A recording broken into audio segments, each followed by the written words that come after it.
আজ আমরা যে বিষয় নিয়ে অনুধ্যান করব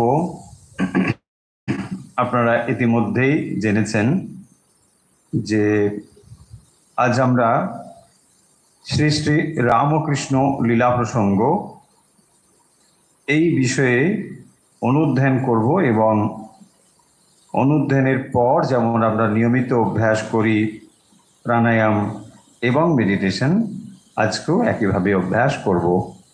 মোটামুটি সময় 5:30 পর্যন্ত আমরা অনুধ্যান করব এবং মোটামুটি 5:30 থেকে 6টা পর্যন্ত হলো আমাদের অভ্যাসের সময়। আশা করছি এখন অনুধ্যানের জন্য আপনারা সবাই প্রস্তুত। আমরা যে বইটি পড়ব শ্রী শ্রী রামকৃষ্ণ লীলা প্রসঙ্গ, এবং এই লীলা প্রসঙ্গের আজ আমরা যে অংশটি অনুধ্যান করব তা হলো গুরুভাব সম্বন্ধে শেষ কথা। এটি একটি চ্যাপ্টারই রয়েছে, 4র্থ অধ্যায়। যারা লীলা প্রসঙ্গের যে 2 খণ্ডের লীলা প্রসঙ্গ, তার 2য় খণ্ডের 4র্থ অধ্যায় খুললেই এই অংশটি পাবেন। পৃষ্ঠা সংখ্যা হচ্ছে 144, সেটা কোথাও কোথাও তফাৎ হতে পারে। 2 খণ্ডের যে লীলা প্রসঙ্গ তার 2য় খণ্ডে এটা রয়েছে, 4র্থ অধ্যায় গুরু ভাব সম্বন্ধে শেষ কথা। আমরা একটু আপনাদের স্মরণ করিয়ে দিই, এর আগে আমরা যে অংশটি পড়েছি সেখানে গুরু ভাবের তৃপ্ত দর্শন এবং সাধু সঙ্গের কথা আমরা এর আগে অংশে পড়েছি। নিশ্চয়ই আপনাদের মনে থাকবে যে সেই প্রসঙ্গে শ্রীরামকৃষ্ণ বিভিন্ন জায়গায় তীর্থ দর্শনে গিয়েছিলেন এবং যে সমস্ত বিশিষ্ট সাধু সন্ন্যাসীদের সঙ্গে তার সাক্ষাৎ হয়েছিল তাও এই লীলা প্রসঙ্গে উল্লেখ হয়েছে, আমরা সেগুলো পড়েছি। তারপরে একেবারে ঠিক আগের দিন আমরা যেটা পড়েছি সেটি হলো যে তিনি গিয়েছিলেন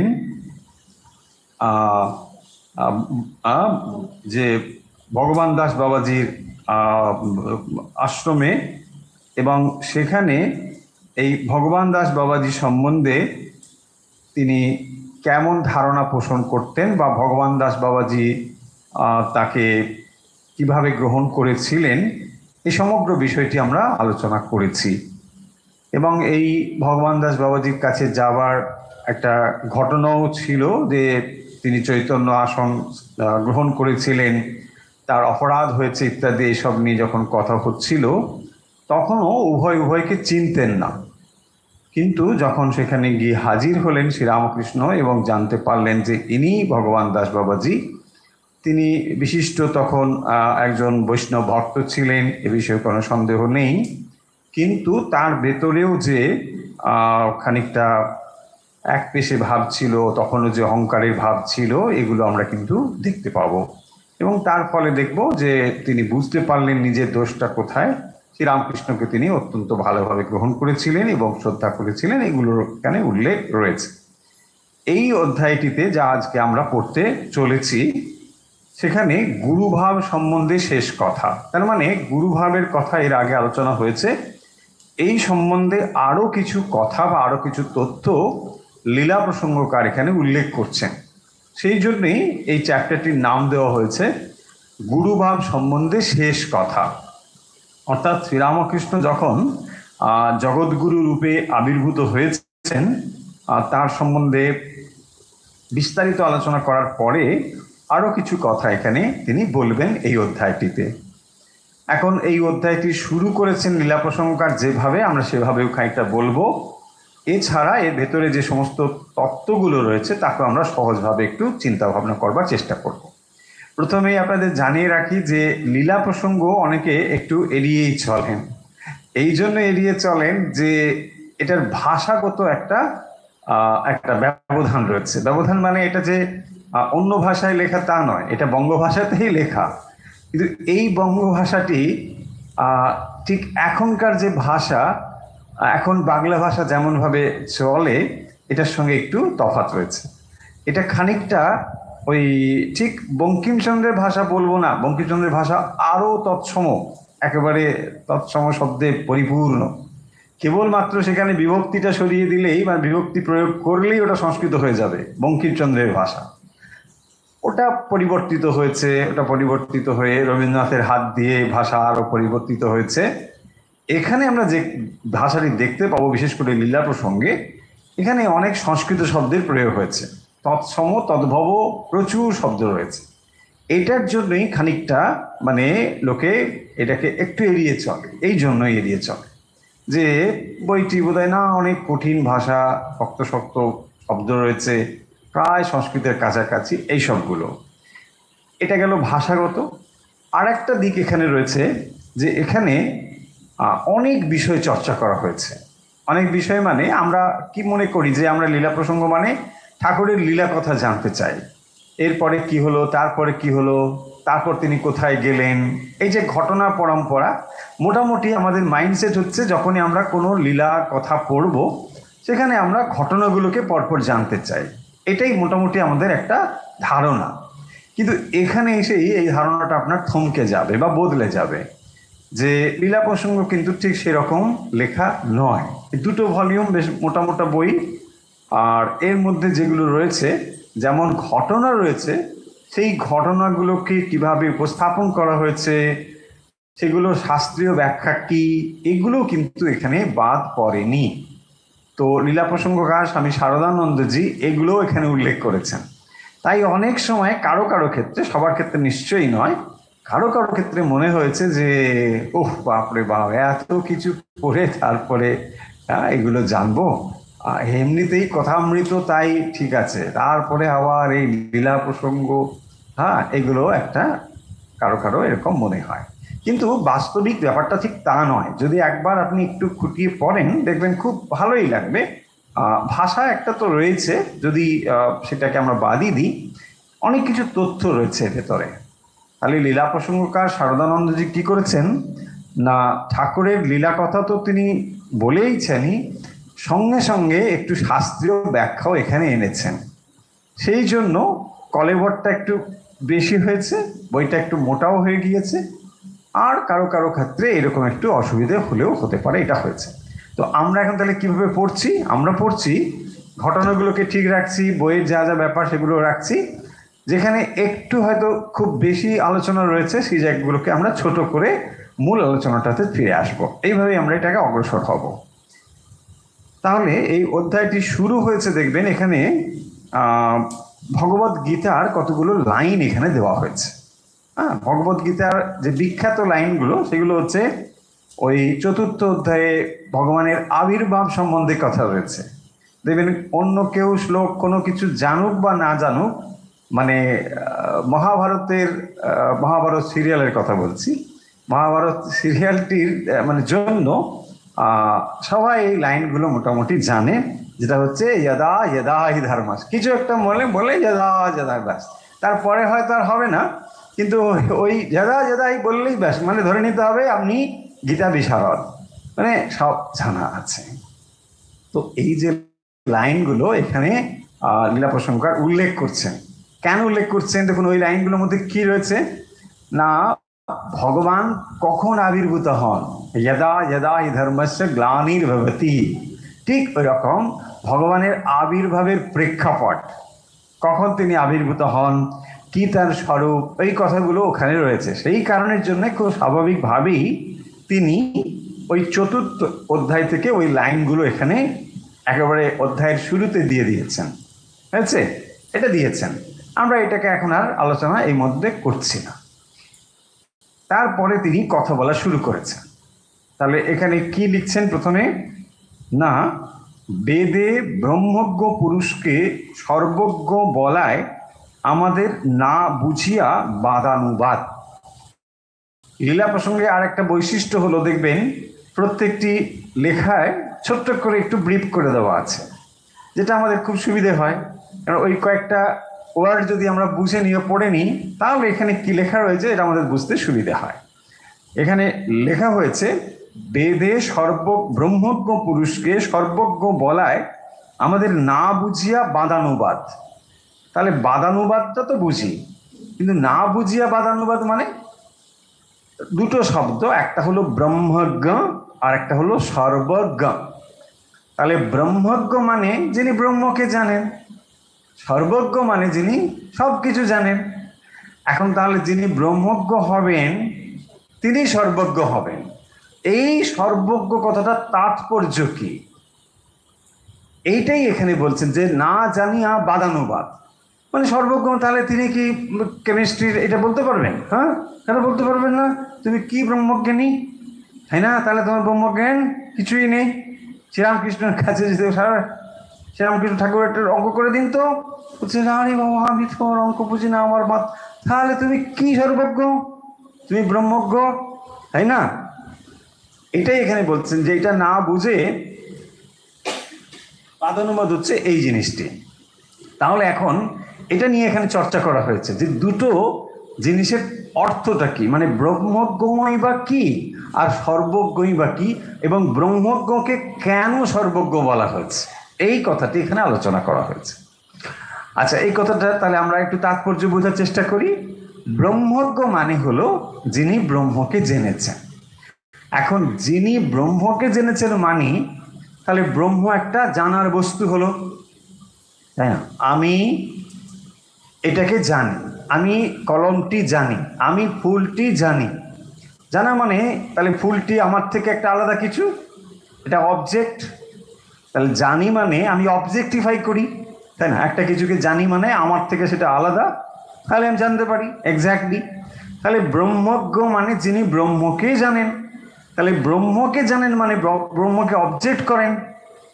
ভালো করে শুনবো কান খুলে, তো কান খোলা আছে।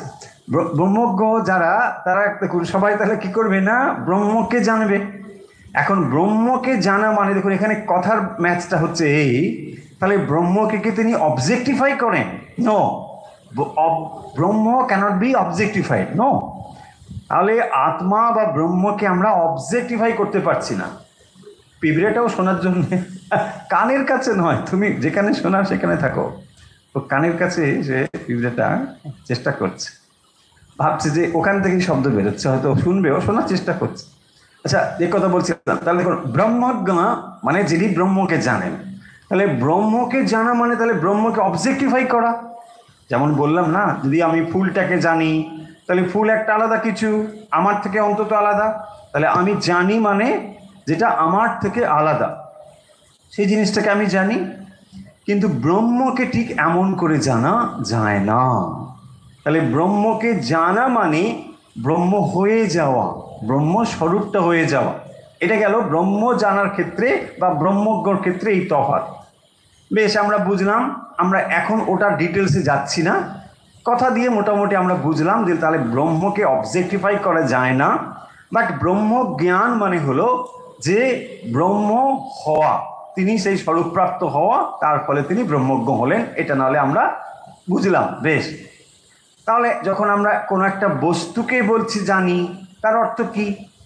একটা বস্তুকে জানলাম, তাহলে এটা জানি, এটা জানি, এ জানি, বি জানি, সি জানি, এই যত কিছু আমরা জানি সেগুলোকে জানা মানে সেগুলোকে অবজেক্টিফাই করা। সেটা একটা বিষয়, জানার বিষয়, তারপরে আমি সেটাকে জানছি, এইভাবে জানলাম।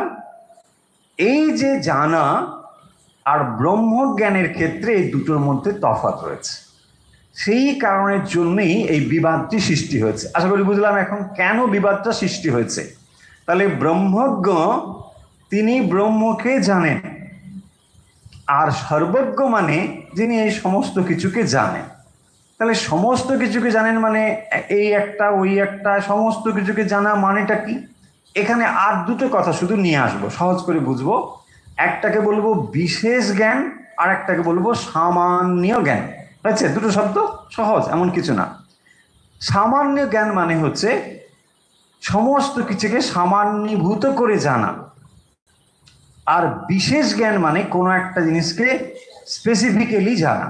খুব সহজ, বোঝা যায়। তাহলে সামান্যীকরণ মানে সমস্ত কিছুকে জানা মানে তাহলে এই যে যা কিছু হোল ইউনিভার্সের মধ্যে আছে এটাকে আমরা কয়েকটা ভাগে ভাগ করে ফেলেছি, 5টি মৌলিক উপাদানে ভাগ করেছি। হয়েছে? যাকে আমরা নিশ্চয়ই জানি কৃতি, অপ, তেজ, মরুত এবং ব্যোম। তাহলে এই যে 5টা উপাদান আমরা বার করলাম, তাহলে যত কিছু আমরা দেখতে পাচ্ছি সবই এই 5টি উপাদানেরই কম্বিনেশন এন্ড পারমুটেশন, রাইট? তাহলে যখন আমরা বলছি যে আমি সমস্ত জগৎটাকে জানি, তার মানে 5টা এলিমেন্ট জানলেই জানা হয়ে গেল। দেখুন হয় কি না, আমি যদি বলি সোনার হার, সোনার চেন, সোনার আরো কত কিছু হয়, যাই কিছু হোক না কেন, যদি আমি গোল্ডকে জানি তাহলে আমার সমস্ত অর্নামেন্ট জানা হয়ে গেল কি না? না, রাইট, একদম ঠিক। ঠিক এক্স্যাক্টলি এরা বলবেন যে তাহলে এই জগৎ সম্বন্ধে যত কিছু বস্তু রয়েছে তুমি তার উপাদানগুলোকে যদি জেনে ফেলো তাহলে তোমার সব জানা হয়ে গেল। বলছে হ্যাঁ ঠিক, এইটাকে বলা হবে সামান্য জ্ঞান। হয়েছে? সামান্য জ্ঞান মানে এখানে সামান্য, নো নো নো নো, এটা না, সামান্য হচ্ছে টেকনিক্যাল ওয়ার্ড। হ্যাঁ, সামান্য জ্ঞান মানে সমস্ত কিছুকে জানা। হয়েছে? তাহলে সামান্য জ্ঞান যখন তার ভেতরে এলো, তার মানে বস্তুর যে মূল উপাদান, সেই উপাদানগুলোকে সে জেনে ফেললো। হলো? তাহলে আমি যদি বলি আমি এই সমস্ত কিছুকে জানতে চাই, তাহলে আমি যদি এর উপাদানগুলোকে জেনে ফেলি তাহলে সব জানা হলো কি না? ধরুন গোল্ডের কত রকম অর্নামেন্ট হতে পারে, আমার অত জানার দরকার কি? অর্নামেন্ট হতে পারে, আরো কত কিছু হতে পারে। আমি যদি গোল্ডকেই জানি তাহলে আমার সব জানা হয়ে গেল, একটা জানলেই সব জানা হয়ে গেল। এই একটা পদ্ধতি। হয়েছে? আর একটা কি, স্পেসিফিকেশন, মানে একটা কিছুকে বিশেষ রূপে জানা। এই যে বিশেষ জ্ঞান, এই জ্ঞানটি ব্রহ্মজ্ঞের মধ্যে থাকতে পারে, নাও থাকতে পারে। তাহলে যখন আমরা বলছি একজন ব্রহ্মজ্ঞ, তিনি কি কোথায় চাঁদ, কোথায় কি, হ্যাঁ এসব জানেন, তিনি কি এত বিজ্ঞানের শাখা জানেন, তিনি কি এত কলার শাখা জানেন, তা না জানতে পারেন, কিন্তু এই সমস্ত উৎস যেখান থেকে সেটা তিনি জানেন। বোঝা গেল? এই দৃষ্টিতেই তাকে সর্বজ্ঞ বলা হয়। তার মানে শ্রীরামকৃষ্ণের কাছে যদি বলো না ঠাকুর তুমি তো নামটা পড়তে পারো না, তাহলে তুমি কিসের সর্বজ্ঞ? তাই না? বলছে না, আমি নামটা না পড়তে পারি, কিন্তু এই নামটা যেখান থেকে এসেছে সেটা আমি জানি। এই দেখো, তাহলেই তার সর্বজ্ঞ হয়ে যাবে। এই প্রসঙ্গটি এখানে করেছেন, অনেকগুলো কথা টথা এখানে লেখা হয়েছে এই কথাটা বোঝানোর জন্য। সিম্পল না? সহজ ব্যাপার। তাহলে ব্রহ্মজ্ঞ কাকে বলে? যিনি ব্রহ্মকে জানেন কিন্তু ব্রহ্মকে অবজেক্টিফাই করে জানা যায় না। তাহলে তাকে জানা মানে হচ্ছে সেটা হয়ে যাওয়া। ব্রহ্মকে জানা মানে ব্রহ্ম হয়ে যাওয়া। তাহলে তখন তিনি ব্রহ্ম হয়ে যান। রাইট, ব্রহ্মৈব ভবতি বলা হয়েছে। আর তাহলে সাধারণ জ্ঞান অর্থাৎ যে সমস্ত উপাদানে এই সমস্ত সৃষ্টি, সেই উপাদানকে জানলেই সব জানা হয়ে গেল, তাকেই আমরা বলছি সর্বজ্ঞ। সেই দিক থেকে বেদে ব্রহ্মজ্ঞ পুরুষকে সর্বজ্ঞ বলা হয়েছে। এখন নিশ্চয়ই বুঝলাম সর্বজ্ঞ বলতে অসুবিধে নেই, কারণ তিনি এই জগতের কারণটিকে জানেন। যিনি জগৎ কারণকে জানেন তিনি সমস্ত কিছুকে জানেন, এইটাকে বলা হয়েছে। আর একটা এখানে আমরা পদ্ধতি দিয়েছি, এটা লজিক্যাল পদ্ধতি, মানে রাম মরণশীল, শ্যাম মরণশীল, যদু মরণশীল, সকল মানুষই মরণশীল। এটা হলো কি না, একটা একটা থেকে একটা বিশেষে পৌঁছানো, মানে ওয়ান ইউনিট করে করে সকল এখানে পৌঁছানো। দেখুন তাহলে রাম মরণশীল, শ্যাম মরণশীল, অতএব সকল মানুষ মরণশীল, এই যে তত্ত্বে পৌঁছানো, এটা হচ্ছে ঠিক সেরকম। তার মানে যত আমরা বস্তু দেখতে পাচ্ছি সমস্ত বস্তুর মধ্যে সেই পঞ্চভূত রয়েছে। তাহলে পঞ্চভূতকে জানা মানেই আমার সকলকে জানা হলো। তাহলে একটা জানা হলে সকলকে জানা হলো। এখানে যে যে শারদানন্দ মহারাজ যে লজিকটা তুলেছেন সেই লজিকটা আপনাদের জানিয়ে দিই। এটাও খুব সহজ ব্যাপার। তিনি এখানে বলছেন হাঁড়িতে ভাত ফুটছে, চালগুলি সুসিদ্ধ হয়েছে কিনা জানতে তুই তার ভেতর থেকে একটা ভাত তুলে টিপে দেখলি যে হয়েছে, আর অমনি বুঝতে পারলি যে সব চালগুলো সেদ্ধ হয়েছে। কেন? তার মানে দেখুন, বিশেষজ্ঞ যিনি, তাহলে সব চালগুলো কি তাকে টিপতে হচ্ছে না? তার মানে তিনি এটা জানলেন, ওটা জানলেন, এটা জানলেন না, দরকার নেই। তিনি এর কমন প্ল্যাটফর্মটা জেনে গেছেন, এর কমন ফিচার্সটা জেনে গেছেন, তাহলে সব জানা হয়ে গেল।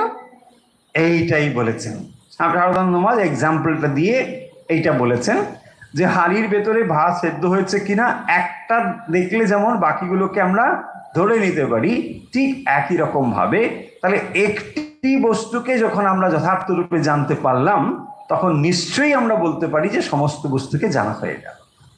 কারণ বাকিটা কি? বাকিটা হচ্ছে নাম রূপ বিকার। যখন আমরা বলছি একটা সোনার চেন, সোনার হার ইত্যাদি, সেটা কি নাম রূপ ছাড়া আর কি? Only name and form. দেখুন, তাহলে যখন আমরা গোল্ডটাকে জানি, গোল্ডের যত রকম নেম এন্ড ফর্ম তা সবটা জানা হলো। এটাই এখানে বলছেন যে তাহলে গোল্ড জানা মানে হলো গোল্ডের যত রকম ফরমেশন রয়েছে সবটা জানা হয়ে গেল। এইটি হচ্ছে ব্রহ্মজ্ঞ এবং সর্বজ্ঞ শব্দের যথার্থ তাৎপর্য। তাহলে যিনি ব্রহ্মকে জেনেছেন তিনিও সর্বজ্ঞ, কিন্তু এক একটি করে তাকে জানার দরকার হয় না। তিনি তার ভেতরে যে মূল কারণটি রয়েছেন সেই কারণটিকে যখন তিনি জেনে ফেলেন তখন তার সবটা জানা হয়ে যায়। পরিষ্কার হয়েছে না? এই জিনিসটি এখানে উল্লেখ করেছেন। আচ্ছা, তারপরে বলছেন কোনো বিষয়ের উৎপত্তির কারণ হইতে লয় অবধি জানাই তদ বিষয়ের সর্বজ্ঞতা। আর একটা এখানে বলেছেন, আরেকটা বলছেন মানে যে সর্বজ্ঞ হতে গেলে তার শুরু, মধ্যভাগ এবং অন্তিম ভাগ যদি তিনি জানেন তাহলে হয়ে গেল। দিয়ে বলছেন কোনো জিনিসের উৎপত্তির কারণ, অর্থাৎ যেখান থেকে সেটা উৎপত্তি হয়েছে তার কারণটা তিনি জানেন। তারপরে বলেছেন যে যেখানে লয় প্রাপ্ত হচ্ছে সেই অবধি তিনি যদি জানেন তাহলে তার পুরোটা জানা হলো। অর্থাৎ অবস্থার যে পরিবর্তনগুলো হচ্ছে সেই অবস্থাগুলোকে যদি তিনি জানেন তাহলেও জানা হয়ে গেল। এটা আর একটা অ্যাঙ্গেল থেকে ওই একই জিনিসকেই বোঝানো হয়েছে। ঠিক একই রকমভাবে তাহলে কোনো একটি পদার্থের আদি, মধ্য এবং অন্ত যদি তিনি জানতে পারেন তাহলে আমরা বলতে পারি সেই বস্তুটা তিনি জানেন, কারণ তিনি তার আদি জানেন, মধ্য জানেন এবং তার অন্ত জানেন। তার মানে কি এই তিনটে দিয়ে অবস্থাত্র বলা হয়েছে। তাহলে যখন তার অবস্থাগুলোকে তিনি জানেন তাহলে নিশ্চয়ই তিনি সেটাকে জানেন। এই যুক্তি দিয়েই বলা হয়েছে যে ব্রহ্মজ্ঞ পুরুষ তাহলে তিনি সর্বজ্ঞ হন। ব্রহ্মজ্ঞ পুরুষ তিনি সমস্ত কিছু জানেন, কিন্তু তিনি এই সমস্ত কিছুর বিশেষ খুঁটিনাটিটা যে জানবেন তা কিন্তু নয়। তাহলে তিনি এই সমস্ত কিছুর কারণীভূত যে সেই কারণটিকে তিনি জানেন। দেখুন, এভাবেই মানুষ জানতে পারে। কারণ একটা একটা বস্তু বৈচিত্র্যকে যদি জানার চেষ্টা করেন তাহলে আপনি কোনোদিনই সেই জ্ঞান লাভ করতে পারবেন না। কারণ এখানে এত ভেরিয়েশনস আছে, কোনো জানাই হলো না, তাই না? জীবই কত রকম রয়েছে, প্রাণী কত রকম, পশু কত রকম, কত রকম ভ্যারাইটি। হ্যাঁ, এত জানতে জানতে আপনি মনে হয় একটু মশা জানতে হবে, তারপরে এই করতে করতে ব্যাস হয়ে গেল, তাই না? জানাই আর হবে না। তাহলে এখান থেকে একটা জানা মানে সব জানা হয়ে গেল, সেই জিনিসটা এখানে বলা হয়েছে। এরপরে এখানে যে যুক্তি বা কথা বলা হয়েছে সেটা আমরা এখন দেখব। ব্রহ্মজ্ঞ পুরুষ সিদ্ধ সংকল্প হন, এ কথাও সত্য। এই কথার অর্থ ঠাকুরের জীবন দেখিয়া ওই সম্বন্ধে কি বোঝা যায়? হাড় মাসের খাঁচায় মন আনতে পারলুম না। আচ্ছা, এখানে দেখুন বলছেন ব্রহ্মজ্ঞ পুরুষ সিদ্ধ সংকল্প হন। সিদ্ধ সংকল্প মানে কি? তিনি যা যা সংকল্প করেন এটা বাস্তবিক হয়ে যায়। তিনি যেটা যেটা সংকল্প করেন, মনে করেন, সেটা হয়ে যাবে। এটাকে বলা হয় সিদ্ধ সংকল্প। সাধারণ মানুষের ইচ্ছে মাত্র এটা হয় না, কিন্তু যারা এইরকম মানুষ তাদের ইচ্ছে মাত্র এটা হয়। বিষ্ণু কি করলেন? চোখের পাতা মেললেন, এই জগৎ প্রকাশিত হল। বিষ্ণু কি করলেন? চোখের পাতা বন্ধ করলেন, এই জগৎ লয়প্রাপ্ত হল। আছে না? তো ভগবান যখন চোখ মেলছেন তখন এই জগৎ প্রকাশিত হচ্ছে। তার মানে বুঝতে পারছেন তার ভেতরে কি ইচ্ছা শক্তি রয়েছে। তিনি ইচ্ছে করছেন আমি দেখতে চাই জগৎকে, চোখ মেললেন, অমনি জগৎ প্রকাশিত হলো। একবার তাহলে ভেবে দেখুন, তাহলে এই ভগবান বিষ্ণু যিনি তার ইচ্ছা শক্তি কি প্রবল, এই হোল ইউনিভার্সটা তার ইচ্ছাতে জাস্ট চোখ মেললেই দেখতে পাচ্ছেন। আপনার আমার চোখ মেললে হবে? হ্যাঁ, ভগবান একবার চোখ মেললেন তো এটা হয়ে যাচ্ছে। তাহলে এই যে ইচ্ছা শক্তি সম্পন্ন, ঠিক একই রকম ভাবে এই সত্য সংকল্প পুরুষ যারা, তারা মনে মনে যা ভাববেন এটা হয়ে যাবে, যা চিন্তা করবেন। আপনাদের নিশ্চয়ই স্মরণ থাকবে, দক্ষিণেশ্বরে যখন রয়েছেন শ্রী শ্রী মাও রয়েছেন, হ্যাঁ, তারপরে তিনি একদিন খুব প্রশংসার ছলে বলছেন মায়ের সম্বন্ধে, যে ভেবেছিলাম পাড়াগাঁয়ে এখানে এসে কীরকম থাকবে টাকবে, আমাকে হয়তো লজ্জায় পড়তে হবে, কিন্তু দেখলাম ও যে কখন কি করে আমি তো কিছুই জানি না। সব আছে না একটা, দেখবেন আছে, ও কখন স্নানে যায়, কখন কি করে আমি কিছু বুঝতে পারি না। মা কিন্তু কথাটা শুনলেন, ঠাকুর প্রশংসার চলেই বলেছেন, এটার মধ্যে আর অন্য কিছু ছিল না, কিন্তু মা ভাবছেন যে দেখুন উনি তো এটা বললেন, কিন্তু সত্য সংকল্প হয়তো ওর চোখের সামনেই কখন না পড়তে হবে আমাকে। হ্যাঁ, বলছে যে ও কখন কি করে আমি কিন্তু কিছু জানি না। তার মানে দেখুন, এটা যদি তার ইচ্ছা শক্তি হয়ে যায় তাহলে এটাই তার ইচ্ছে, অর্থাৎ এটাই কখনো না কখনো ম্যানিফেস্টেড হয়ে যাবে, এটাই সত্য হয়ে যাবে, ঠাকুরের সামনে পড়তে হবে, মা ওইটা বলছে। ফলে যা চিন্তা করবেন ওটাই কিন্তু বাস্তব হয়ে যাবে। এই হচ্ছে সত্য সংকল্প মহাপুরুষদের। এখানে লীলা প্রসঙ্গকার যে ঘটনাটি উল্লেখ করছেন আপনাদের ছোট করে বলে দিই, যে হাড় মাসের খাঁচায় মন আনতে পারলুম না, এ কথাটা শুনলেই আপনারা বুঝতে পারবেন কোথায় এটা রয়েছে। কথাটা হচ্ছে কাশীপুরের কথা। কাশীপুরে যখন ঠাকুর একেবারে রোগশয্যায় রয়েছেন, তো তখন সবাই তাকে বলছেন যে আপনি একটু মনের শক্তি দিন না কেন, আপনার তো এত মনের শক্তি, আপনি যদি একবার মনটা এখানে দেন তাহলে হয়ে যায়, তাহলে আপনি সুস্থ থাকতে পারেন, একটু আহারও করতে পারেন, এগুলো সব হতে পারে। তো তখন তিনি এই উত্তরটা দিচ্ছেন যে এই হাড় মাসের খাঁচাটার ওপর মনকে সচ্চিদানন্দ হতে ফিরিয়ে কিছুতেই আনতে পারলুম না। তাহলে তিনি যেটাকে সত্য সংকল্প মানে সচ্চিদানন্দ ভগবান, তাতেই তিনি মন স্থির করেছেন। চাইলে মনকে তিনি হাড় মাসের খাঁচাতে এই শরীরটাতে দিতে পারেন, কিন্তু কিছুতেই দিতে পারছেন না। এটা এখানে বলছেন, সর্বদা শরীরটাকে তুচ্ছ হেয় জ্ঞান করে যে মনটা জগদম্বার পাদপদ্মে চিরকালের জন্য দিয়েছি, সেটাকে এখন তা থেকে ফিরিয়ে শরীরটাতে আনতে পারি কি করে? কি করে এটা আনতে পারি কিরে? হ্যাঁ, আনতে পারি কিরে? তো এটাকে আনতে পারছেন না, যেটাকে তিনি সত্য সংকল্প জেনেছেন তার বিপরীত আচরণ কিছুতেই করতে পারছেন না। এই শরীরে মনকে আনতে পারছেন না, এসব রয়েছে না। তারপরে বলছে মাকে বললাম, মাকে একবার বলুন যাতে খেতে পারেন, মাকে বললাম লজ্জায় মাথা নিতে হয়ে গেল, বলছে না তোদের কথা আর শুনবো না। কেন না, মা বলছি হ্যাঁ তো মুখে খাচ্ছিস, তবু তোর খাও, এইসব কথা রয়েছে। ফলে শ্রীরামকৃষ্ণ যখন জানেন, এটা তার অজানা নয় যে তিনি যদি এই শরীরে মন নিয়ে আসেন শরীরটা সুস্থ হয়ে যাবে, কিন্তু এই মনটা তিনি দিতে কিছুতেই পারছেন না। তিনি জানেন একমাত্র ঈশ্বরই সত্য, এই খাঁচাটা তৈরি হয়েছে ঈশ্বরের ইচ্ছায়, এই খাঁচাটা ঈশ্বরের ইচ্ছায় চলে যাবে। ফলে এটা যখন বাস্তবিক চিরস্থায়ী নয়, এইটাতে আর মন আমি দেবো না, কারণ চিরদিন তিনি সচ্চিদানন্দ ভগবানে মন দিয়েছেন। এই যে তার মনের অবস্থা, এইটা এখানে উল্লেখ করেছেন লীলা প্রসঙ্গকার, যে তাহলে ব্রহ্মজ্ঞ মহাপুরুষ সত্য সংকল্প, কিন্তু শ্রীরামকৃষ্ণের ক্ষেত্রে তিনি শরীরে মন দিতে পাচ্ছেন না, এই জন্যই তিনি এখানে এটা উল্লেখ করেছেন। আরেকটি ঘটনার এখানে উল্লেখ করা হয়েছে, সেই ঘটনাটাও আমরা আমরা আমরা পড়ব। লীলা প্রসঙ্গকার এখানে উল্লেখ করেছেন, তাহলে একটা ঘটনা আমরা এটা পড়লাম।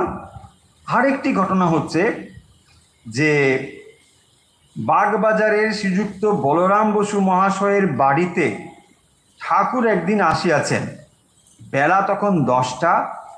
ঠাকুরের এখানে সেদিন আসাটা পূর্ব থেকেই স্থির ছিল, কাজেই শ্রীযুক্ত নরেন্দ্রনাথ প্রমুখ কয়েকজন ভক্ত তাহার দর্শন লাভের জন্য সেখানে আসিয়া উপস্থিত ছিলেন, এবং কখন ঠাকুরের সহিত ও কখনো পরস্পরের ভেতর নানা প্রসঙ্গ চলিতে লাগিল।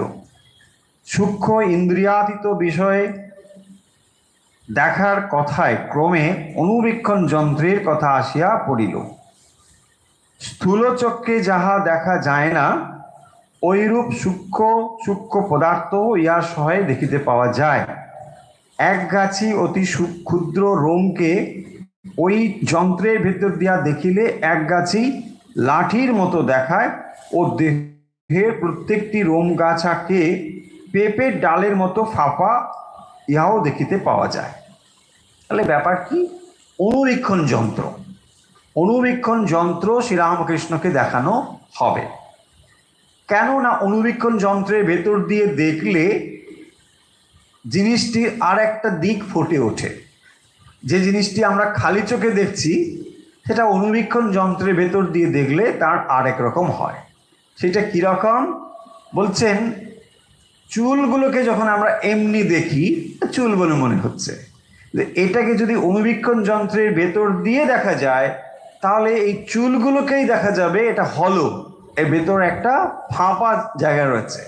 সেইটাকে কীরকম বলছেন না, পেঁপের ডালের মতো ফাঁপা। ভেবে দেখুন, তাহলে পেঁপের গাছের ডাল, তার ফাঁপা অংশের মতো এই চুলগুলো, হ্যাঁ, অথচ দেখতে কীরকম সূক্ষ্ম সূক্ষ্ম মনে হয়। মাইক্রোস্কোপের ভেতর দিয়ে দেখলে এটা এই রকমই, এটা ব্যাপার। তো শ্রীরামকৃষ্ণ কি করেছেন না, এটার ভেতর দিয়ে দেখবেন, সেই জন্যে মানে ডাক্তার বিপিন বিহারী ঘোষ, প্রেমানন্দজির মানে ভাই, প্রেমানন্দ স্বামীজির ভাই, তিনি তখন ডাক্তার হয়েছেন সদ্য, তো তাকে একটা গিফট করেছে এই মাইক্রোস্কোপ। তো সেই মাইক্রোস্কোপটি নিয়ে ঠাকুরকে এটা দেখানো হবে। দেখুন, তিনিও সংবাদ পাইয়া কয়েক ঘন্টা পরে বেলা 4টা আন্দাজ যন্ত্রটি লইয়া আসিলেন, এবং উহা ঠিকঠাক করিয়া খাটাইয়া ঠাকুরকে তন্মধ্য দিয়া দেখিবার জন্য আহ্বান করিলেন, যে ঠাকুর যন্ত্রটি নিয়ে এসে এখন অ্যারেঞ্জমেন্ট করা হয়ে গেছে, আপনি এবার দেখা শুরু করুন। তাহলে কি দেখবেন আপনি? যেমন ওই চুলের ভেতরে ফাঁপা অংশ দেখা যায়, এরকম একটা দেখা যাবে, এরকম একটা ঠিকঠাক করে ঠাকুর তাহলে কি করবেন না, আসলে এই বস্তুগুলোর অনুবীক্ষণ যন্ত্রের ভেতর দিয়ে দেখলে কীরকম দেখায়, এটা একটা ধারণা করা যাবে, তাই না? তো ঠিক আছে, ঠাকুর বালক স্বভাব, তিনি দেখবেন। কিন্তু কি অবস্থা দেখুন, ঠাকুর উঠিলেন, দেখিতে যাইলেন, কিন্তু না দেখিয়াই আবার ফিরিয়া আসিলেন। সকলে কারণ জিজ্ঞাসা করিলে বলিলেন, মন এখন এত উঁচুতে উঠে রয়েছে যে কিছুতেই এখন তাকে নামিয়ে নিচের দিকে দেখতে পাচ্ছি না। এর অর্থ বুঝুন আপনি, তাই না? তার মনটা এত উঁচুতে যে তখন এখানে একটা বস্তুতে মন স্থির করে তবে না দেখতে হবে। বলছে এই জড় বস্তুতে মন স্থির করার মতো মনটা এখন নেই, এত উঁচুতে মনটা তখন ওই সময়ে রয়েছে। আমরা অনেকক্ষণ অপেক্ষা করিলাম ঠাকুরের মন যদি নামিয়ে আসে তজ্জন্য, কিন্তু কিছুতেই সেদিন আর ঠাকুরের মন ওই উচ্চ ভাবভূমি হইতে নামিল না। কাজেই তাহার আর সেদিন অনুবীক্ষণ সহায়ে কোনো পদার্থই দেখা হইল না। বিপিনবাবু আমাদের কয়েকজনকে ওই সকল দেখাইয়া অগত্যা যন্ত্রটি ফিরাইয়া লইয়া যাই। তাহলে বোঝা গেল যে মন তিনি ভগবানে সমর্পণ করেছেন, সত্য সংকল্প, সেই মন সাধারণ ভূমিতে নামাতে পারছেন না। তার একটি উদাহরণ এখানে দেওয়া হয়েছে, যে যখন তিনি কাশীপুর উদ্যানবাটিতে রয়েছেন, ভক্তরা তাকে অনুরোধ করছেন যে আপনি শরীরে একটু মন নিয়ে আসুন, তাহলে এই শরীরটাকে ধারণ করতে পারবেন। কিন্তু ঠাকুর শত চেষ্টায় মনটাকে তিনি আনতে পারছেন না। বলছেন না, যে মন আমি সচ্চিদানন্দ ভগবানে দিয়েছি, সেই মনকে এই হাড় খাঁচার মানে মাসের খাঁচায় আনতে পারবো না। এইটা গেল 1 নম্বর। 2 নম্বর এক্সাম্পল হিসেবে বলেছেন যে অনুবীক্ষণ যন্ত্রের ভেতর দিয়ে বস্তুকে কেমন দেখায়, ঠাকুরকে এই এক্সপিরিয়েন্সটি দেবেন বলে এইভাবে তারা অ্যারেঞ্জ করেছিলেন। বিশেষ করে উল্লেখ করা হয়েছে ডাক্তার বিপিন বিহারী ঘোষ, যিনি হচ্ছেন প্রেমানন্দজির ভাই। তো সেই অ্যারেঞ্জমেন্ট যখন করা হয়েছে, ঠাকুরকে বলা হয়েছে আসুন ঠাকুর এর ভেতরে চোখ রাখুন দেখবেন, কিন্তু তিনি কিছুতেই দেখতে পেলেন না। বলছেন মন এখন এত উঁচুতে উঠে রয়েছে যে এই অবস্থায় আমি এখানে মন স্থির করতে পারছি না। তাহলে সেই সচ্চিদানন্দে মন এমনভাবে স্থির করে রেখেছেন যে এই জড় বস্তুতে মন আর তিনি দিতে পারছেন না। দেখুন, এইটাই হচ্ছে শ্রীরামকৃষ্ণের মনের স্বাভাবিক অবস্থা, যে মন তিনি কনসেন্ট্রেট করেছেন, ভগবানে দিয়ে রেখেছেন, সেই মনকে তিনি আর যখন তখন এই জড় বস্তুতে দিতে পারছেন না।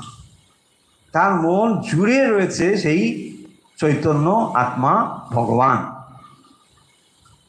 ঠাকুরের দুদিক দিয়া 2 প্রকারের সকল বস্তু ও বিষয় দেখা। ঠাকুরের 2 দিক দিয়া 2 প্রকারের সকল বস্তু ও বিষয় দেখা। এখানে আরেকটি জিনিস দেখুন, দেহাদি ভাব ছাড়াইয়া ঠাকুরের মন যখন যত উচ্চতর ভাব ভূমিতে বিচরণ করিত, তখন তাহার তত্ত্বভূমি হইতে লব্ধ তত অসাধারণ দিব্য দর্শনসমূহ আসিয়া উপস্থিত হইত, এবং দেহ হইতে সম্পূর্ণ বিযুক্ত হইয়া যখন তিনি সর্বোচ্চ অদ্বৈত ভাব ভূমিতে বিচরণ করিতেন, তখন তাহার হৃদয়ের স্পন্দনাদি দেহের সমস্ত ইন্দ্রিয় ব্যাপার কিছু কালের জন্য রুদ্ধ হইয়া দেহটা মৃতবৎ পড়িয়া থাকিত, এবং মনের চিন্তা কল্পনা আদি সমস্ত ব্যাপারও সম্পূর্ণরূপে স্থির হইয়া তিনি অখণ্ড সচ্চিদানন্দের সহিত এককালে অপৃথকভাবে অবস্থান করিতেন। এই যে মনের অবস্থা, এই দেহটা আমার পুনরায় এইরূপ ভাবের উদয় হইত, তখন তিনি আমাদের ন্যায় সাধারণ ভূমিতে নামতে পারতেন। অর্থাৎ শ্রীরামকৃষ্ণর যে মুহুর্মুহু সমাধি হতো, সেইটা এখানে লীলাপ্রসঙ্গকার বলছেন যে আমরা যেমন সাধারণ ভূমিতেই মন আমাদের সবসময় এইরকম ভূমিতেই রয়েছে, শ্রীরামকৃষ্ণের মন কিন্তু সবসময় তার ওই চৈতন্য ভূমিতে মন সর্বদাই থাকতো, সমাধিতে মন বিলীন হয়ে যেত। সেখান থেকে তিনি সামান্য ইচ্ছাকে আশ্রয় করে মনকে নামিয়ে রাখতেন, এবং তখনই কেবল আমাদের মতো এই চোখ দ্বারা দেখা, কান দ্বারা শোনা ইত্যাদি কাজটা করতে পারতেন, নাহলে করা যেত না। তাহলে এই শরীরটিকে যখন আমিত্ব এই জ্ঞান আরোপ করা হয়, কেবল তখনই এই শরীর যন্ত্রটির দ্বারা যে অনুভব হয়, সেই অনুভবটা আমি এটা করা যায়। আর যখন তিনি সমাধিতে মগ্ন হয়ে থাকেন, তখন আমি জ্ঞানটারও লোপ হয়ে যায়। মানে এই শরীরটা যে আমি, তখন এই জ্ঞানটাও সম্পূর্ণ চলে যায়। তিনি আছেন অস্তিমাত্র এই বোধ হয়, কিন্তু এই শরীরটা যে আমি, এই বোধটা তখন আর থাকে না।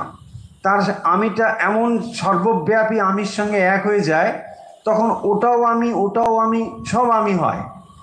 যখন স্পেসিফিক এই আমিটাকে আমি বলে না বোধ হলে এই কান দিয়ে শোনা যাবে না, তাই না? তখন সব কান দিয়ে শুনছি, সব কানটাই আমার কান হয়ে গেছে। তাহলে এইটাকে স্পেসিফিক্যালি আমার কান না হলে এই কানে কি শব্দটা আসছে আমি বুঝতে পারবো না। এটাই তখন তাদের হয়ে যায়, এত উচ্চ ভূমিতে তাদের মন চলে যায়, সমাধিমগ্ন যখন হয়ে যায়। সেই জন্যে কি করেন দেখবেন, একটু ইচ্ছে রাখেন জল খাবো। এই জল খাবো বলা মানে তখন তাহলে দেহটাতে আস্তে আস্তে মনটা এসে হাজির হবে। তখন এই দেহের সঙ্গে সম্পৃক্ত যা সমস্ত অনুভব, সবগুলোকে আমার নিজের অনুভব বলে মনে হবে। এইভাবে তারা চেষ্টা করতেন মনটাকে নামিয়ে রাখতে, বিশেষ করে শ্রীরামকৃষ্ণের মনের অবস্থা ছিল এইটাকে লীলা প্রসঙ্গ এখন উল্লেখ করছেন যে তাহলে যে মন তিনি সচ্চিদানন্দ ঈশ্বরে সর্বদা দিয়ে রাখতেন, সেই মনকে এই রকমভাবে যে নামিয়ে রাখা, এটা সম্ভব হতো না। সিদ্ধ সংকল্প মহা মহাপুরুষ ব্রহ্মজ্ঞ সিদ্ধ সংকল্প হয়, এটা এখানে উল্লেখ করা হয়েছে।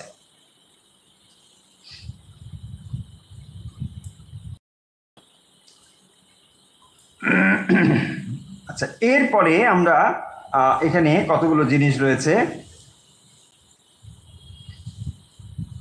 ঠাকুর সংসারে সকল বস্তু ব্যক্তিকে আমাদের মতো কেবল একভাবেই দেখতেন না, উচ্চতর ভাবভূমি সকলে আরোহণ করিয়া ওই সকল বস্তু ব্যক্তিকে যেমন দেখা তাহাও সর্বদা দেখিতে পাইতেন। সেই জন্যই তাহার সংসারের কোনো বিষয়েই আমাদের ন্যায় একদেশী মত ও ভাব অবলম্বী হওয়া অসম্ভব হইয়া উঠিয়াছিল, এবং সেই জন্যই তিনি আমাদের কথা ও ভাব ধরিতে বুঝিতে পারিলেও আমরা তার কথা ও ভাব বুঝিতে পারিতাম না। আমরা মানুষটাকে মানুষ বলিয়া, গরুটাকে গরু বলিয়া, পাহাড়টাকে পাহাড় বলিয়াই যে কেবল জানি। তিনি দেখিতেন মানুষটা, গরুটা, পাহাড়টা মানুষ, গরু ও পাহাড় বটে, অধি কিন্তু আবার দেখিতেন সেই মানুষ, গরু, পাহাড়ের ভিতর হইতে সেই জগৎ কারণ অখণ্ড সচ্চিদানন্দ উঁকি মারিতেছেন। এই কথাটি সিগনিফিকেন্স। তাহলে ব্রহ্মজ্ঞ মহাপুরুষ যারা, তারা এই জড়বস্তুকে সাধারণ মানুষ যেমন দেখেন তারাও এইভাবেই দেখেন, কিন্তু তৎ অতিরিক্ত কিছু দেখেন। এইটাই হলো ব্যাপার। তাহলে আমরা যেমন বস্তু দেখছি, মানে বস্তুর একটা দিকই কেবল দেখতে পাই। একটা বস্তুকে দেখছি, গাছপালা দেখছি, যা কিছু দেখছি একটা দিকই দেখছি। কিন্তু শ্রীরামকৃষ্ণ কি দেখছেন? বস্তুকেও দেখছেন, আবার সেই অখণ্ড চৈতন্যকেও দেখছেন। দেখবেন কোথাও কোথাও শ্রীরামকৃষ্ণ বলেছেন যে আমি দেখছি সব কিছু যেন মোমের মতো, সব কিছু যেন জোরে রয়েছে। এই সমস্ত শ্রীরামকৃষ্ণের ভাষা। তার মানে তিনি সমস্ত কিছুকে চৈতন্য রূপে দেখছেন। আমরা যখন একটা গাছ দেখি কেবল গাছই দেখছি, এটা হলো সাধারণ দৃষ্টি। আর ব্রহ্ম অবগাহী দৃষ্টি যখন হবে তখন গাছও দেখছেন এবং চৈতন্যকে দেখছেন। তাহলে গাছ মানে চৈতন্যের ওপর গাছ একটি প্রকাশিত হয়েছেন, সেই গাছটাকে দেখছেন। এই দুটো দৃষ্টি তাদের কাছে এক সময়ে উদ্ভাসিত হয়, একই সময়ে থাকে। এইটাকেই বলা হয়েছে ব্রহ্মদৃষ্টি। অর্থাৎ কেবলমাত্র তারা বস্তু দেখছেন না, তার মানে তারা যে বস্তুগুলো বুঝতে পারছেন না তা নয়। আমরা যখন তাকে কোনো একটা জিনিস দিচ্ছি, তাহলে কি শ্রীরামকৃষ্ণ সেটা বুঝতে পারছেন না যে তাকে জল দেওয়া হচ্ছে বা পান দেওয়া হচ্ছে? সেটা বুঝতে পারছেন, সমস্ত কিছুই তিনি বুঝতে পারছেন। পাশাপাশি এটাও বুঝতে পারছেন যে এই বস্তুগুলো আসলে সেই ব্রহ্ম বস্তুর ওপরই উদ্ভাসিত হয়েছে। সেই ব্রহ্ম বস্তুর দ্বারাই যেগুলো সব প্রকাশিত হয়ে আছে, এই দুটো জিনিস সমভাবেই দেখতে পায়। যেমন যখন এক্সাম্পল দিলে বুঝতে পারবেন, যখন আমি এই সাধারণ বস্তুগুলোকে দেখছি, তখন কি দেখছি না, বস্তুগুলো যেভাবে আমাদের কাছে প্রকাশিত হয় সেটাই আমরা দেখছি। আমরা দেখতে পাচ্ছি গাছ, আমরা দেখছি পশু পাখি, মানুষ, ঘর, কত কিছু দেখছি। কিন্তু একটা জিনিস আমরা দেখতে পাচ্ছি না, সেটা হচ্ছে যে জিনিসটি আমরা দেখতে পাচ্ছি নিশ্চয়ই তার আলোক এসে আমার চোখে পড়ছে বলেই দেখতে পাচ্ছি। দেখুন, সেটা নিয়ে আপনি বেশি তখন চিন্তা করছেন না। আপনি দেখছেন, কি দেখছো? আমি একটা গাছ দেখছি। কিন্তু এই গাছটা তুমি কি করে দেখছো? না, ওখানে আলো এসে পড়েছে, সেই আলোটা এসে আমার রেটিনায় পড়েছে, তাই না আমি একটা বস্তুকে দেখতে পাচ্ছি।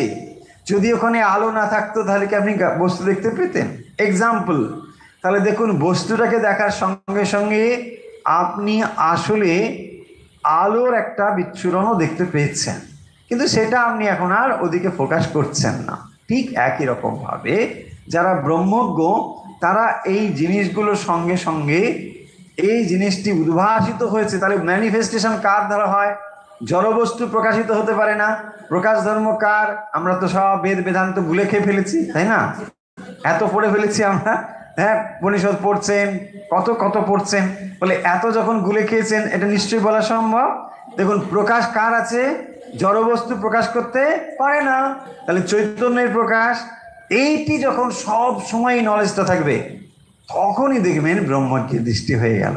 আমাদের মানে এটা আমরা জোর করে একটা আরোপ করার কথা ভাবি, তাদের সব সময় দেখছেন, সর্বদাই দেখছেন। মানুষটা দেখছেন, কিন্তু মানুষটা চৈতন্য উদ্ভাসিত মানুষকে দেখছেন, গরুটা দেখছেন চৈতন্য উদ্ভাসিত গরুটাকে দেখছেন। ঠিক এইরকম একটা গাছ দেখছেন, চৈতন্য উদ্ভাসিত বৃক্ষকে দেখতে পাচ্ছেন। ঠিক এইভাবে সর্বদা সমস্ত বস্তুতে। কারণ একটা পাখি যখন ডাকছে, আপনি কি শুনছেন?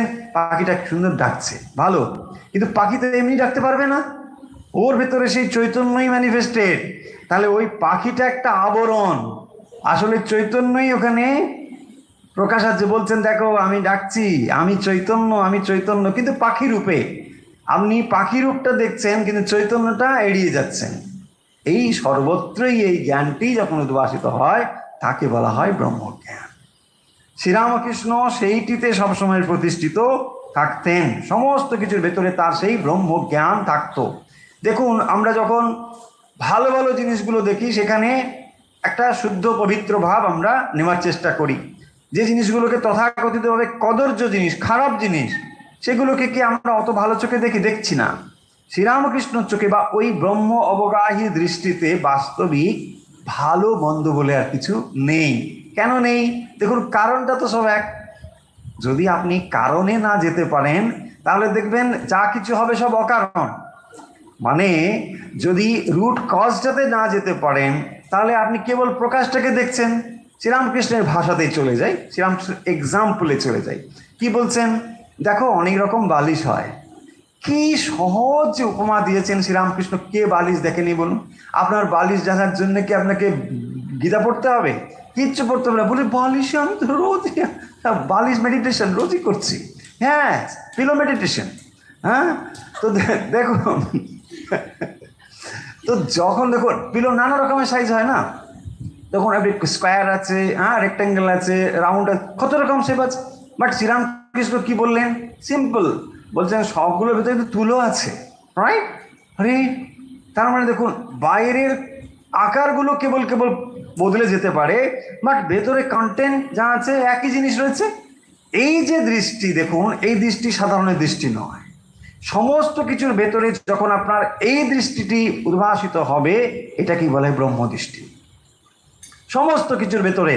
তাহলে আপনি যখন দেখছেন একজন মানুষকে কিভাবে, ওই বালিশের এক্সাম্পল দিয়ে ভাবুন, তার ভেতরে ম্যানিফেস্টেশনটাই কেবল কোনটা গোল, কোনটা চৌকো, কোনটা অন্য কিছু, কিন্তু ভেতরে সব তুলো। তাহলে ঠিক সেই রকম ভাবে একটা মানুষ প্রকাশিত হয়েছে নানাভাবে, কিন্তু আসলে তার ভেতরে সে ব্রহ্ম রয়েছে। শ্রীরামকৃষ্ণ সর্বদাই এটা তাকে যে মনে করে হতো না, ঠাকুর এবারে আপনি ব্রহ্মজ্ঞানের সুইচটাকে অন করুন, বলছেন না না অন করতে হবে না, অলওয়েজ ইট ইজ অন। তাই না? হ্যাঁ, সব সময় অন। কিরকম দেখুন শ্রীরামকৃষ্ণের এক্সাম্পল পড়ে দিচ্ছি শুনুন। দেখি কি যেন গাছপালা, মানুষ, গরু, ঘাস, জল সব ভিন্ন ভিন্ন রকমের খোলগুলো। বালিশের খোল যেমন হয় দেখিস নি, কোনটা খেরোর, কোনটা ছিটের, কোনটা বা রং কাপড়ের, অন্য কাপড়ের, কোনটা চারকোনা, কোনটা গোল, এইরকম। আর বালিশে ওই রকম খোলের ভেতর যেমন একই জিনিস তুলো ভরা থাকে, সেই রকম ওই মানুষ, গরু, ঘাস, জল, পাহাড়, পর্বত সব খোলগুলোর ভেতরেই সেই এক সচ্চিদানন্দ রয়েছেন। আরে বাপরে! সমস্ত কিছুর ভেতরে তিনি সেই সচ্চিদানন্দকে দেখছেন। মানে আমরা দেখছি আগে গাছপালা, পাহাড়, পর্বত, তিনি দেখছেন আগে চৈতন্য, তারপরে গাছপালা। এই তফাৎটা লক্ষ্য করুন। চৈতন্যটাকে তিনি আগে দেখছেন, চৈতন্য এইভাবে প্রকাশিত হয়েছে এটা দেখছেন। এই দৃষ্টিটাই হচ্ছে ব্রহ্মজ্ঞানী দৃষ্টি। সেই কারণের জন্য কাকে তিনি বন্দনা করবেন, কাকেই বা তিনি ত্যাগ করবেন?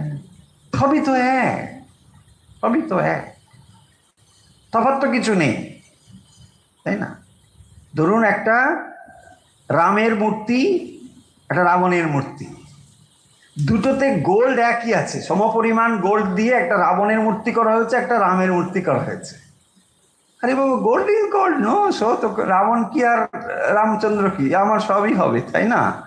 দেখুন যদি বলা হয় আপনি প্রথম বলবেন না আমি রামকে ভালোবাসি, ভেরি গুড, কিন্তু রাম কিন্তু রূপো দিয়ে তৈরি, বলছে না তাহলে ঠিক আছে রাবণকেই দাও। হ্যাঁ, রাবণ কি না, রাবণ একদম কমপ্লিট গোল্ড, একদম পিওর গোল্ড দিয়ে তৈরি, না না না তাহলে ঠিক আছে, হ্যাঁ রামকে চাই না রাবণকেই চাই, হবে কি না? কারণ আপনি কি দেখছেন, দেখুন দৃষ্টিটা কেবল বিচারটা লক্ষ্য করুন, আপনি কি করবেন সেটা না, আপনি ভালো মানুষ হতেই পারেন, আপনারা যারা শুনছেন সবাই আমি ভালো মানুষ ধরে নিচ্ছি তা না, বিচারটা হচ্ছে যে যখন আপনি রাম এবং রাবণের মধ্যে তুলনা হলো তখন আপনি বললেন যে আমি রামকে চাই, যখন এবারে বস্তুর সঙ্গে দৃষ্টিটা আপনি মেলাচ্ছেন তখন দেখবেন কোনটা প্রফিটেবল, কোনটা বেশি লাভজনক, মানে ভ্যালুটা যার বেশি, তাই না? তাহলে যখন আপনি রাম এবং রাবণ বলছেন তখন আপনি কি যোগ করছেন তার ক্ষেত্রে, না আদর্শ কোনটা, ও এটা ঠিক আমি রামচন্দ্রকেই চাই, কিন্তু রামচন্দ্রকে ধরতে গিয়ে যদি আমি মানে রূপ পেয়ে যাই তাহলে দরকার নেই না, বস্তুর দিক থেকে তো আমি ঠকেই যাব। দেখুন এই হচ্ছে ব্যাপার, এদের দৃষ্টি হচ্ছে যে আগে আমি এর ভেতরটাকে দেখছি তারপরে বাইরেটা, তোমার রামটাই আমি চাই, সেটা গোল্ড হোক বা কি ওটা আমার দেখার দরকার, হচ্ছে দুটো তফাৎ আমরা বুঝতে পেরেছি। শ্রীরামকৃষ্ণ এই দৃষ্টিতে সর্বদা মানে রয়েছেন। দেখুন কত এক্সাম্পল বলছেন, যে যখন তিনি কলকাতার রাস্তা দিয়ে যাচ্ছেন, কথামৃতেও আমরা এগুলো পড়েছি, একদিন কালীঘরে আসনে বসে মাকে চিন্তা করছি, কিছুতেই মায়ের মূর্তি মনে আনতে পারলুম না, তারপর দেখি কি রমণী বলে একটি বেশ্যা ঘাটে চান করতে আসতো, তার মতো হয়ে পূজার ঘটের পাশ দিয়ে উঁকি মারছে, দেখে হাসি আর বলি ওমা আজ তো রমণী হতে ইচ্ছে হয়েছে, তা বেশ ওই রূপেই আজ পুজো নে। ভাবা যায় না, না আমরা কল্পনাতেও আনতে পারছি না যে শ্রীরামকৃষ্ণ যাকে সমাজ খারাপ মানুষ বলে, ঘৃণা করে, অবহেলা করে, তাদের ভেতরেও তিনি পূর্ণ ব্রহ্মকে দেখছেন। তা না হলে ওই যে বলছেন না যে ঘটের ভেতরে উঁকি মারছে, যে ঘট মায়ের জন্যে, যে ঘটে তিনি মায়ের পুজো করেন, সেই ঘটে কি অন্য কারো রূপ দেখা যায়? যায় না, কিন্তু তাকেও তিনি মা রূপে দেখছেন। এটা বলে বলছেন যে ওমা আজ তো রমণী হতে ইচ্ছে হয়েছে, তা বেশ ওই রূপেই আজ পুজো নে। ওই রকম করে বুঝিয়ে দিলে বেশ্যাও আমি ছাড়া আর কিছু নেই। এই যে শ্রীরামকৃষ্ণের দৃষ্টি, এই কথাগুলো এখানে উল্লেখ করছেন। আর একদিন গাড়ি করে মেছো বাজারের রাস্তা দিয়ে যেতে যেতে দেখি কি সেজে গুজে খোঁপা বেঁধে টিপ পরে বারান্দায় দাঁড়িয়ে বাঁধা হুকোয় তামাক খাচ্ছে আর মোহিনী হয়ে লোকের মন বুলোচ্ছে। দেখে অবাক হয়ে বললুম মা তুই এখানে এভাবে রয়েছিস, বলে প্রণাম করলুম। কি অদ্ভুত দৃষ্টি! উচ্চ ভাবভূমিতে উঠিয়া ওই রূপে সকল বস্তু ও ব্যক্তিকে দেখিতে আমরা ভুলিয়াই গিয়াছি, অতএব ঠাকুরের ওই সকল উপলব্ধির কথা বুঝিব কি রূপে। লীলা প্রসঙ্গকার এখানে প্রশ্ন ছুড়ে দিয়েছেন যে শ্রীরামকৃষ্ণ তার যে মনের গতি বা যেভাবে তিনি বস্তুকে দেখতেন আর সাধারণ মানুষের যা দৃষ্টি, ফলে এই দুটোর মধ্যে যে তফাৎ রয়েছে এটাকে আমরা মেলাবো কি করে, আর আমাদের স্তর থেকে শ্রীরামকৃষ্ণকে আমরা বিচার বিশ্লেষণ করব কি করে, এইটা তিনি এখানে উল্লেখ করেছেন। তাহলে আজকে যে কথাগুলো পড়লাম আরেকবার সামাপ করে নিই। অনেকগুলো কথা তো আমরা পড়লাম, এর ভেতরে অনেক উচ্চ উচ্চ কথা রয়েছে। প্রথম যে কথা দিয়ে এই অধ্যায়টির মধ্যে আমরা ঢুকেছিলাম সেখানে দেখবেন ব্রহ্মজ্ঞ এবং সর্বজ্ঞ এই কথাটা বলা হয়েছিল। তাহলে এই কথাটার ভেতরে কি রয়েছে, যিনি ব্রহ্মকে জানেন তিনি আসলে সর্বজ্ঞই হন। একজন ব্রহ্মজ্ঞ মানে তিনি সর্বজ্ঞ, কিন্তু সর্বজ্ঞ কোন দৃষ্টিতে তাহলে কি তিনি এই জগতের যত বিদ্যা রয়েছে, এই জগতের যত বস্তু রয়েছে, সমস্ত কিছু কি তিনি জানেন? তিনি কি নক্ষত্র কি জানেন? তিনি কি জাহাজ চালাতে পারেন? তিনি কি প্লেন চালাতে পারেন? বলছে না না না না না, তোমার একটা ভুল হচ্ছে। কি ভুল হচ্ছে? না, এই যে জগৎ পরিব্যাপ্ত রয়েছেন যা কিছু, এই বস্তুগুলো যত রকম দেখতে পাচ্ছ, এইগুলো কতগুলো মৌলিক উপাদানে তৈরি হয়েছে। তাহলে সেই মৌলিক উপাদানগুলোকে যদি আমরা জেনে ফেলি, তাহলে সব জানা হয়ে যাবে। যেমন বলা হয়েছে যে ময়রার দোকানে যে মিষ্টি রয়েছে, আপনি যদি চিনিকে জেনে ফেলেন তাহলে সব জানা হলো, কারণ এগুলো সব চিনি থেকেই তৈরি হয়েছে। বা তার সঙ্গে যদি একটু আধটু ভুল করে ছানা থাকে, না না ভুল করে কেন, সত্যি ছানা থাকতে পারে, তাহলে আপনি ছানাটাকে জানলেও হয়ে যেতে পারে, তাই না? যদি সেটা ছানার মিষ্টি হয়, তাই না? নাহলে থাকবে কেন? তো যাই হোক, তাহলে এটা জানা হয়ে যাবে। তার মানে উপাদানগুলোকে জানলে বস্তুটা জানা হবে। সে মিষ্টিগুলো যত রকমই হোক না কেন, কোনটা চৌকো হতে পারে, গোল হতে পারে, নাম বিভিন্ন হতে পারে, যাই হোক না কেন, এই যে তত্ত্বটি, এটা বলবেন যে এটা এভাবেই জানতে হবে। কারণ তুমি এত বৈচিত্র্যকে জানতে পারবে না। তাহলে বৈচিত্র্যকে জানতে গেলে তাকে এইভাবে সামান্যীকরণ পদ্ধতির ভেতর দিয়ে জানতে হবে। এটাকে বলা হয় সামান্যীকরণ পদ্ধতি। তাহলে আমরা কিভাবে জানলাম? না, এই বস্তুগুলো যে উপাদান দিয়ে তৈরি হয়েছে, সেই উপাদানগুলোকে আমরা যদি জেনে ফেলি তাহলে সব জানা হয়ে গেল। ও আচ্ছা, এইভাবে, ঠিক। তাকেই বলা হয়েছে ব্রহ্মজ্ঞ। তিনি ব্রহ্মজ্ঞ, মানে এই জগৎ সৃষ্টির যে কারণ, সেই কারণকে তিনি জানেন। কিভাবে জানেন?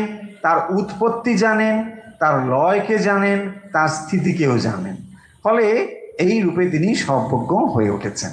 শ্রীরামকৃষ্ণ যে এইভাবেই যে তিনি ব্রহ্মজ্ঞ এবং সর্বজ্ঞ, এই কথাটি এখানে বলেছেন। আর একটি কথা এখানে উল্লেখ করা হয়েছে যে তিনি হচ্ছেন সত্য সংকল্প। সত্য সংকল্প মানে যে মন সত্যে প্রতিষ্ঠিত রয়েছে, এবং সেই মন যখন তিনি সেখানেই তাকে স্থাপন করেন, আর অন্যত্র মনকে তিনি দিতে পারেন না। তার কতগুলো এক্সাম্পল এখানে দেওয়া হয়েছে। যেমন যখন তিনি কাশীপুর উদ্যান বাটিতে ছিলেন, অত্যন্ত অসুস্থ, এবং তার তরুণ ভক্তরা সবাই তাকে অনুরোধ করছেন যে ঠাকুর, তুমি দেহতে একটু মন দাও, তাহলেই তুমি খেতে পারবে, তুমি সুস্থ হয়ে উঠবে। কিন্তু তিনি কিছুতেই আর শরীরে মন দিতে পারছেন না। বলছেন এই শরীরে কি করে মন দিই? কারণ এই শরীরে মন দিলে পরে সেই যে সচ্চিদানন্দ সাগরে তিনি মন সর্বদা রেখেছেন, সচ্চিদানন্দ ঈশ্বরে মন সর্বদা রেখেছেন, সেই মনকে এই হাড় মাসের খাঁচায় নামাতে পারছি না। এটা একটা এক্সাম্পল দিয়েছেন। আরেকটি বাড়ি সুন্দর এক্সাম্পল দেওয়া হয়েছে অণুবীক্ষণ যন্ত্রে। নিশ্চয়ই মনে থাকবে যে অণুবীক্ষণ যন্ত্রে কিভাবে একটা বস্তুকে দেখায়, এটা দেখানোর জন্য সেটা করা হয়েছে। বাড়ি সুন্দর সুন্দর হয়, দেখবেন একটা ড্রপ, মানে জলকে যদি এরকম করে দেখানো হয়, খুব এখন ভালো ভালো লেন্স দিয়ে করা হয়, দেখবেন বাড়ি ইন্টারেস্টিং তার ছবিটা, মানে দেখে আপনি বুঝতেই পারবেন না যে এটা জাস্ট ড্রপস অফ ওয়াটার। একটা ড্রপকে এমন সুন্দরভাবে লেন্স দিয়ে তাকে বিশাল করে মনে হচ্ছে মানে একটা বিরাট মানে সমুদ্র দেখছেন আপনি, একটা জাস্ট জলবিন্দু আর কিচ্ছু না। ঠিক এরকম করা যায়। এটাই ইচ্ছে ছিল যে ঠাকুরকে এরকম একটা জিনিস দেখাবেন, ঠাকুর বালক সভা বলে দেখে খুব আনন্দ পাবেন, এইরকম বলে অণুবীক্ষণ যন্ত্র তাকে দেখাবে। এবং ঠাকুরকে বলাও হয়েছে যে কীরকম জিনিসটা, না একটা চুলকে যদি দেখা যায় তাহলে তার ভেতরে যে হলো জিনিসটা আছে, এটা যে একটা সলিড জিনিস না, এটা একটা হলো, এটা অন্তত তিনি দেখতে পাবেন। আচ্ছা, ভালো দেখাবে, খুব সুন্দর। কিন্তু দেখানোর জন্যে যন্ত্র যখন রেডি, এখানে গিয়ে বলছেন যে আমি আর মন নামাতে পারছি না। তাহলে এই বস্তুকে দেখার জন্যে মনকে এই জড়জগতে নামাতে হবে, কিন্তু মন তার কিছুতেই নামছে না। তারা বললেন তারা একটু ওয়েট করি, তাও নামছে না, তাও নামলেন না। কেন যে নামলেন না আমরা জানি না। শ্রীরামকৃষ্ণ হয়তো দেখলেই সমাধি হয়ে পড়তেন, যদি দেখতেন সঙ্গে সঙ্গে সমাধি হয়ে যেত। কারণ বাপরে বাপ, এর ভেতরে এই সামান্য একটা চুলের ভেতরে দেখতে পাচ্ছি এরকম একটা ব্যাপার, সঙ্গে সঙ্গে তার মনে হতো ওরে বাপরে, এই তো তাহলে সেই ভগবান। সঙ্গে সঙ্গে এই জগৎ কারণে চলে যেতেন তিনি। কারণ যার একটা ছাতা বন্ধ হওয়া দেখে সমাধি হয়, তো এই শ্রীরামকৃষ্ণের মনে অবস্থা। দূরে তিনি দাঁড়িয়েছিলেন, দূরে মন স্থির করে দেখছেন, একজন ছাতাটা বন্ধ করলো, ছাতাটা খোলা ছিল, সেই বন্ধ হওয়া দেখ এই দৃশ্যটা দেখেই তার সমাধি হয়ে গেল। কি ব্যাপার? বলছে আমি দেখলাম মনটা যেন গুটিয়ে সচ্চিদানন্দে মিল হয়ে গেল। ছাতাটা সমস্ত খোলা ছিল, তার স্পোকগুলো খুলে এসে এক জায়গায় হয়ে গেল। এই দৃশ্যটা, ছাতাটা নেই, দেখুন শ্রীরামকৃষ্ণ ছাতা দেখছেন, ওটাকে চৈতন্য দেখছেন, দেখছেন সব এসে এক জায়গায় স্থির হয়ে গেল সঙ্গে সঙ্গে। মানে একেবারে বারুদ, তাই না? শ্রীরামকৃষ্ণের মনটা পুরো বারুদ, একটু সঙ্গে সঙ্গে জ্বলে উঠছে। কি সাংঘাতিক দেখুন। আর আমাদের এত ভিজে দেশলাই, মানে ঠক্কর মেরে মেরে মানে জ্বলতেই চায় না, শুধু কাঠিগুলো নষ্ট হচ্ছে। তো এই হচ্ছে শ্রীরামকৃষ্ণের অবস্থা। তারপরে কি বলা হয়েছে এখানে, আমরা এইগুলো এখানে মানে খুব জিস্টভাবে বললাম। আর একটি জিনিস এখানে দৃষ্টান্ত হিসেবে বলেছে যে শ্রীরামকৃষ্ণের মনের অবস্থা কিরকম ছিল, সেটা বোঝানোর জন্য বলছেন যে তিনি সর্বদাই দুটো জিনিস দেখতে পেতেন। দুটো জিনিস মানে কি? মানে ডবল ভিশন না, ভুল ভাববেন, ও তো তাহলে ডবল ভিশন টাকরের তো মানে ডাক্তারের চোখের ডাক্তার কাছে। দুটো জিনিস দেখা মানে বস্তুর সঙ্গে যে চৈতন্য সংযুক্ত বস্তু, এইটা তিনি দেখতে পেতেন। এটা চশমা দিয়ে হবে না কিন্তু, হ্যাঁ, পাওয়ার লেন্স দিয়েও এটা হবে না, এটা একমাত্র ব্রহ্মজ্ঞান ছাড়া হবে না। কোনো বস্তুকে যখন তিনি দেখতেন তার সঙ্গে তিনি চৈতন্যকে দেখতে পেতেন। তাহলে চৈতন্য সংযুক্ত বস্তুকে দেখছেন, যখনই যা কিছু বস্তুকে দেখছেন সেটা চৈতন্য সংযুক্ত হয়ে দেখছেন। সেই কারণের জন্যই দেখবেন যখন তিনি ফুল তুলতে যাচ্ছেন, ওই আঁশটা যখন উঠে এসেছেন সেখানে তিনি ভাবছেন যে এখানেও চৈতন্য আছে। হ্যাঁ, অবাক হয়ে যাই, এখানে গাছের আঁশটা উঠে গেল, মানে তার যে ক্ষতি হচ্ছে, মানে রক্তের মতো তার মনে হচ্ছে যেখান থেকে জীবন্ত একটা কিছু উঠে আসে। কারণ তিনি সর্বদাই এই চৈতন্য দৃষ্টি রয়েছে তার। এই এই এক্সাম্পল এগুলো দেওয়া হয়েছে। এবং তারপরেও যেগুলোকে সমাজের চোখে আমরা অত্যন্ত ঘৃণ্য বলে ভাবি, যেগুলো সমাজ যেগুলোকে খুব খারাপ বলে ভাবে, যে সমস্ত মানুষদেরকে খুব খারাপ বলে ভাবে, তাদের প্রতিও যে শ্রীরামকৃষ্ণ দৃষ্টি, অর্থাৎ যখনই এই ব্রহ্ম অবগাহী দৃষ্টিটা খুলে যাবে না, তখন আর তুচ্ছ গ্রাহ্য বলে কিছু নেই। এই জিনিসটা তখন আর থাকবে না। আমরা যে সাধারণ দেখবে মানুষ তুচ্ছ গ্রাহ্য করছি, ক্লাসিফিকেশনগুলো করছি, কেন করছি না, ওই দৃষ্টিটা নেই বলে। যখন ওই দৃষ্টিটা থাকবে, ওই যে একটা এক্সাম্পল বললাম যে যখন দেখবেন আপনি সোনার দিকেই দৃষ্টি দিচ্ছেন, তখন সেটা রামেরই হোক বা সেটা রাবণেরই হোক, কি এসে যায়?